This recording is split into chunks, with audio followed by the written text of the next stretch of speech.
আসসালামু আলাইকুম রহমতুল্লাহি ওয়া বারাকাতুহু। সম্মানিত দিনী ভাই ও বোনেরা, আপনারা কেমন আছেন? আলহামদুলিল্লাহ, বিগত দিনের মতো আজকেও আপনাদের মাঝে আমি গুরুত্বপূর্ণ একটি আমল নিয়ে আসছি। সে আমলটি হচ্ছে আমরা দ্রুত কিভাবে পাওনা টাকা আদায় করতে পারি, এই বিষয় নিয়ে আজকে আলোচনা করব। সর্বপ্রথম বলে রাখি, যারা আমার ইউটিউব চ্যানেল থেকে দেখতেছেন আপনারা সবাই সাবস্ক্রাইব করে রাখবেন, যেন আমি এরকম সুন্দর সুন্দর আমল দেওয়ার পরে আপনারা দ্রুত পেয়ে যান আর ওই আমলগুলো আপনারা করতে পারেন। আরেকটা বিষয় হচ্ছে, যারা বিদআত এবং শিরিক মুক্ত জিন জাদুর চিকিৎসা নিতে চান, যারা দীর্ঘদিন যাবৎ অসুস্থতায় ভুগতেছেন, বিভিন্ন শারীরিক অসুস্থতায় ভুগতেছেন, কিন্তু ডাক্তার দেখিয়ে কোনো ফায়দা পাচ্ছেন না, ডাক্তার আপনার কোনো রোগ খুঁজে পাচ্ছে না, আপনারা ইনশাআল্লাহ যোগাযোগ করতে পারেন। আল্লাহ রাব্বুল আলামিন তারা কোরআনের উসিল্লা করিয়া কোরআন এবং সুন্নাহর মাধ্যমে হয়তোবা আপনার সেই রোগগুলো দূর করে দিতে পারেন।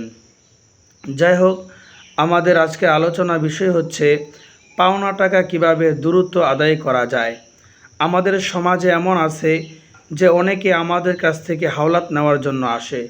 যখন টাকা ধার নেওয়ার জন্য আসে তখন সে কত সুন্দর মিষ্টি ভাষায় কথা বলে, সুন্দর সুন্দর কথা বলে আমাদের কাছ থেকে সে টাকা হাওলাত নিয়ে চলে যায়।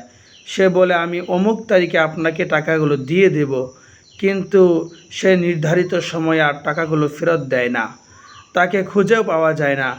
যদি তার কাছে টাকা চাওয়া হয় তখন সে আরও বেশি রাগান্বিত হয়ে যায়, সে টাকা দিতেই চায় না।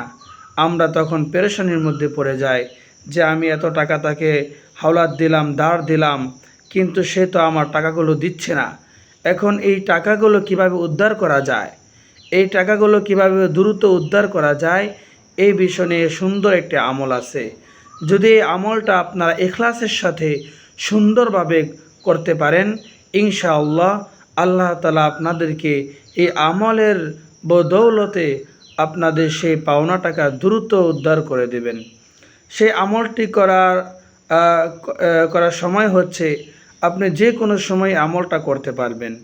আমল করার নিয়ম হচ্ছে যে আপনি সর্বপ্রথম পাক পবিত্র হবেন, এরপর এক জায়গায় বসে আপনি সর্বপ্রথম 11 বার দুরূদ ইব্রাহিম পাঠ করবেন, এরপর ইস্তিগফার পাঠ করবেন। এরপর আপনার কাজ হচ্ছে যে একটা দোয়া আছে, এই দোয়াটা আপনারা 1200 বার করে পড়বেন। 1200 বার করে এই দোয়াটা আপনারা 12 দিন করবেন। 12 দিন করার পর দেখবেন ইনশাআল্লাহ এর মধ্যেই আল্লাহ তাআলা হয়তোবা আপনাদের সেই পাওনা টাকাগুলো উদ্ধার করে দেবেন। কারণ আপনি যার ব্যাপারে এই আমলটা করবেন, যে আপনার টাকা নিয়েছে, যখন আপনি এই আমলটা করবেন তখন তার দিলের মধ্যে একটা ভয় চলে আসবে, তার মৃত্যুর কথা স্মরণ চলে আসবে, তখন সে আপনার টাকাগুলো সে সুন্দরভাবে দিয়ে দিবে।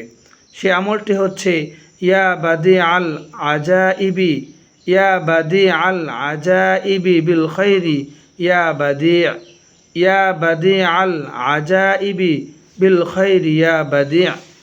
এই ইসিমটা 1200 বার করে 12 দিন পাঠ করবেন। ইনশাআল্লাহ আপনাদের পাওনা টাকা দ্রুত আদায় হয়ে যাবে।